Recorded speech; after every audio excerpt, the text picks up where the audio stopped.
Astro tips Sanjay Shastri জ্যোতিষ চ্যানেলে আমার প্রত্যেকটা দর্শক বন্ধুদেরকে আন্তরিকভাবে শুভেচ্ছা ও ভালোবাসা জানিয়ে আজকে দর্শক বন্ধু জ্যোতিষ অনুষ্ঠান আপনাদের উদ্দেশ্যে আমি শুরু করছি।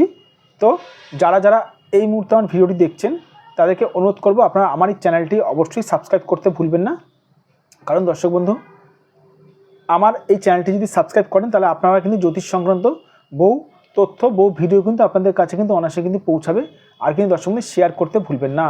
তো আজকে অনুষ্ঠানটি কিসের উপরে করবো? আজকে অনুষ্ঠান করে বিয়ের বয়স বাড়ছে, মানে বয়স বাড়ছে কিন্তু বিবাহ হচ্ছে না কিছুতেই, মানে বয়স বাড়ছে কিন্তু বিবাহ হচ্ছে না। কী করবেন বুঝতে পারছেন না। বহু চেষ্টা করছেন বিবাহ দেওয়ার, মানে বিবাহ করার, কিন্তু বিবাহ হচ্ছে না। বহু ঘটককে দেখেছেন, বহু ঘটককে বলে রেখেছেন, বহু নেটের মাধ্যমে, এমনকি বলতে গেলে ম্যাট্রিমোনিয়াতেও আপনারা নিজেদের অ্যাড দিয়েছেন, তবু আপনাদের বিবাহ সহজে হচ্ছে না। কেন? দেখে নিন দর্শক বন্ধু, সবই ভাগ্যের খেলা। দেখে নিন, এখানটি হাতের ফটো আমি অঙ্কন করেছি। তো বিবাহ হতে চাইছে না কেন দেখে নিন। যদি কোনো কারণে দেখুন বিবাহ নেওয়ার বহু কানেকশান থাকে, বিবাহ নিয়ে অনেক আলোচনা করেছি এর আগে, আজকে একটু অন্যরকমভাবে প্রোগ্রামটি করব। যাদের এই বিবাহ রেখার সঙ্গে কোনোরকমভাবে রাহুর হালকাভাবে রাহুর সংযোগ স্থাপন করে, তাদের কিন্তু বিবাহ কিন্তু সহজে কিন্তু হতে চাইবে না। বিবাহ নেওয়ার অনেক কানেকশান থাকে।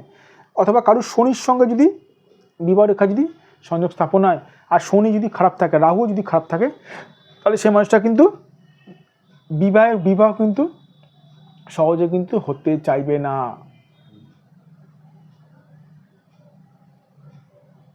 আবার ধরুন এগুলো ছাড়াও কারো যদি বৃহস্পতি ধরুন প্রচণ্ড মাত্রায় ধরুন খারাপ রয়েছে, তাহলেও কিন্তু বিবাহ হতে চায় না। অনেকে আমাকে প্রশ্ন করে থাকেন, স্যার বৃহস্পতি কেন খারাপ থাকলে বিবাহ হয় না? আরে বৃহস্পতি শুভ কাজগুলো করায়।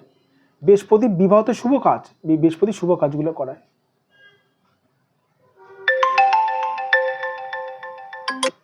বৃহস্পতি শুভ কাজগুলো করায়।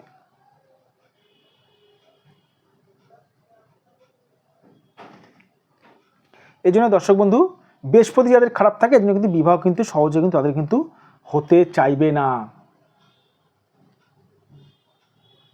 অনেকের বিবাহ হয় না, আমি দেখেছি দর্শক বন্ধু, তারা কিন্তু হলুদ জলে কিন্তু স্নান করে। হলুদ জলে তারা স্নান করে, আমি এরকম মানুষ দেখেছি। কিন্তু একটা কথা বলে রাখি, হলুদ জলে যারা স্নান করছে তাদের আদৌ কি বিবাহ কি হবে না? আগে দেখতে হবে কোন গ্রহটা পীড়িত আছে। হলুদ জলে স্নান করলে বিবাহ হবে এটা কোনো মানে আছে?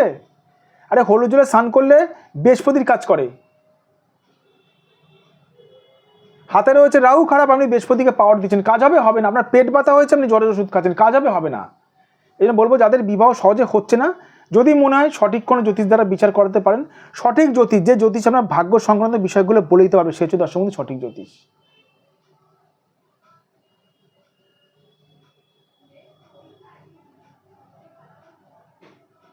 যারা আমার কাছে বুকিং করে তাদেরকে কিছু বলতে হয় না, তাদের সমস্যা আমি বলে দিই দর্শক বন্ধু। এটা হচ্ছে সঠিক জ্যোতিষের পরিচয়। যাই হোক, যাদের মনে হচ্ছে আপনারা আমার সঙ্গে যোগাযোগ করতে পারেন, এটা আমার হোয়াটসঅ্যাপ নাম্বার, এটা আমার ফোন নাম্বার 9433811696, 9433811696। এটা আমার ফোন নাম্বার, এটা আমার ফোন নাম্বার 7003115041। আর এটা আমার বুকিং নাম্বার দর্শক বন্ধু। আর যে সকল দূরের মানুষরা এই মুহূর্তে আমার ভিডিওটি দেখছেন, মুম্বাই, দিল্লি, ব্যাঙ্গালোর থেকে যারা আমার চেম্বারে আসতে পারছে না, তারা অবশ্যই অনলাইন বুকিংয়ের দ্বারা আমার সঙ্গে অবশ্যই নিজেদের হাতের ফটো পাঠিয়েও বিচার করাতে পারেন। সঠিক অ্যাঙ্গেলে ক্যামেরার মাধ্যমে ফটো পাঠালে সঠিকভাবে আমি বিচার করে দিই অনলাইন বুকিংয়ের মাধ্যমেও। ভালো থাকবেন দর্শক বন্ধু, সুস্থ থাকবেন। আর একটা কথা বারবার করে বলে রাখি, সঠিক জ্যোতিষ দ্বারা বিচার করাবেন। আমি আগে দেখব কোন গ্রহটা পীড়িত করেছে বিবাহটাকে, সেই গ্রহটাকে বেঁধে দিলে তাহলে কিন্তু বিবাহটা অনায়াসে কিন্তু দেওয়া সম্ভব রয়েছে।